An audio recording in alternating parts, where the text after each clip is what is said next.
Hi everyone, welcome back. Loads and loads of news today, as always.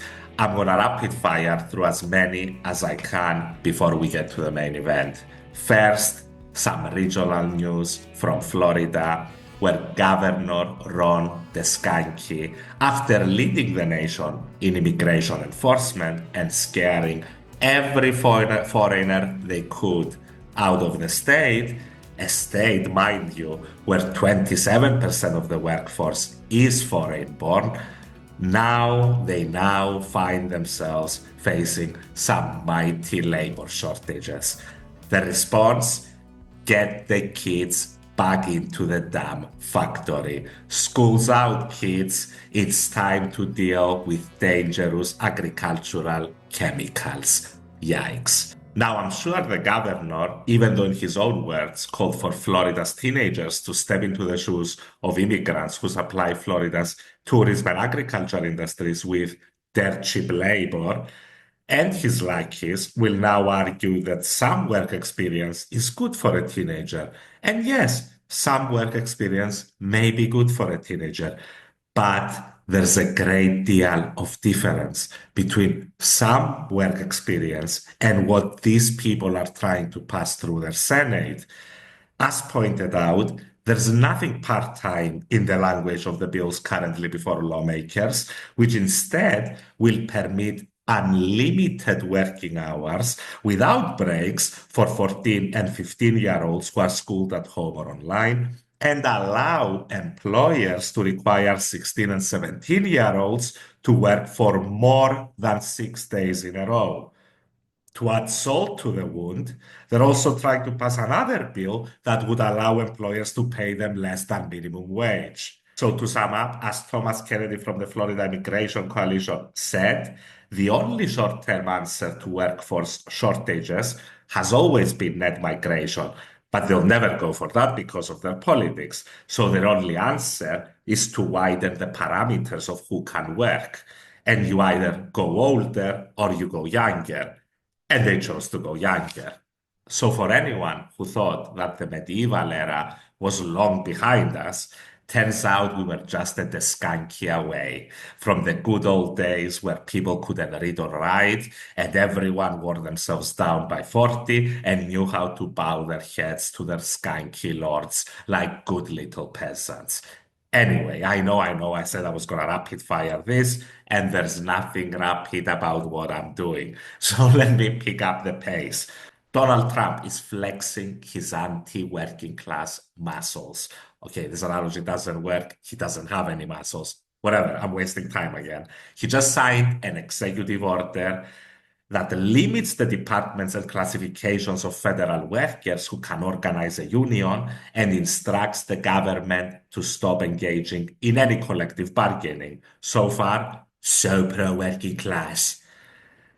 He then went on to NBC News to proclaim that he's pissed off at Putin because Putin dared to follow Trump's act and question Zelensky's legitimacy when he should be making a deal with him.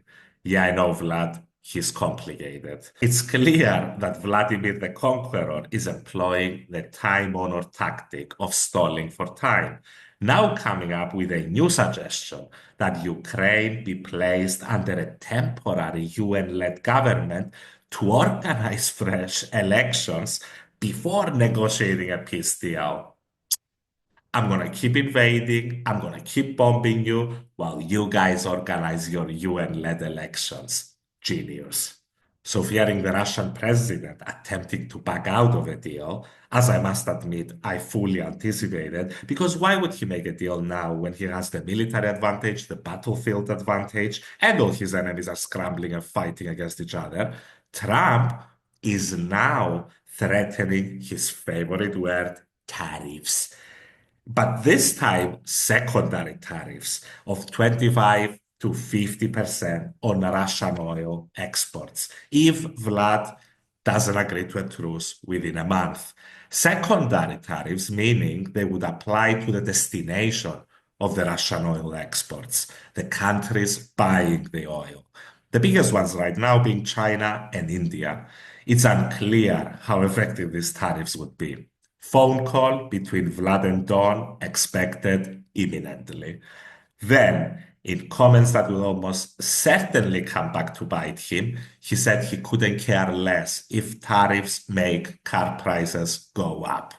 And he once again suggested that so many people have asked him to run for a third term and that he has plans for it. In comments that if at this point you don't take seriously, you only have yourself to blame. Which finally brings us to the main story of the day. To France!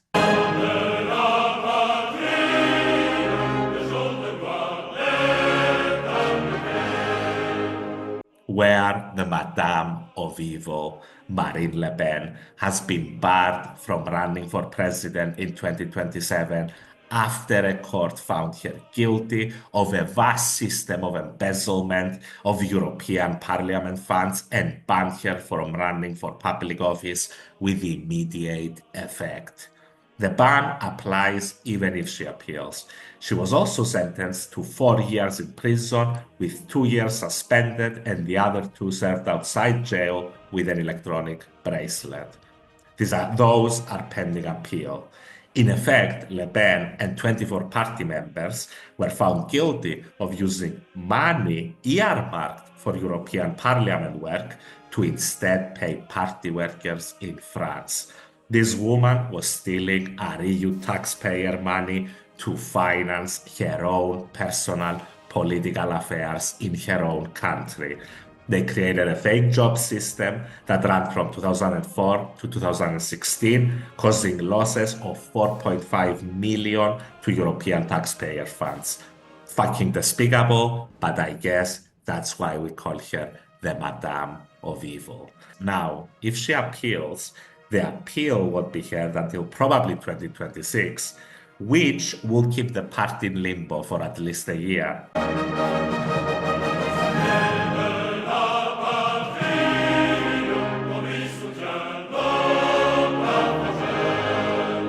Alternatively, she could crown Bardella as the party leader, already Le Pen's right-hand man, and in my book, far more dangerous and charismatic than Le Pen.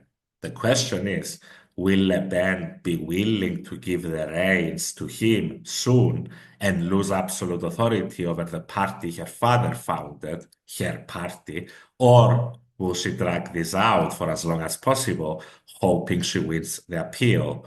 I would definitely hope for option B, since I consider Bardella to have a good chance of becoming president and winning the election, barring some new super scandal coming out. Certainly, much more of a chance than Le Pen, who was gearing up for her fourth run attempt at the presidency. Nobody says fourth time's the charm. I mean, at what point do you just accept you're a loser and move on?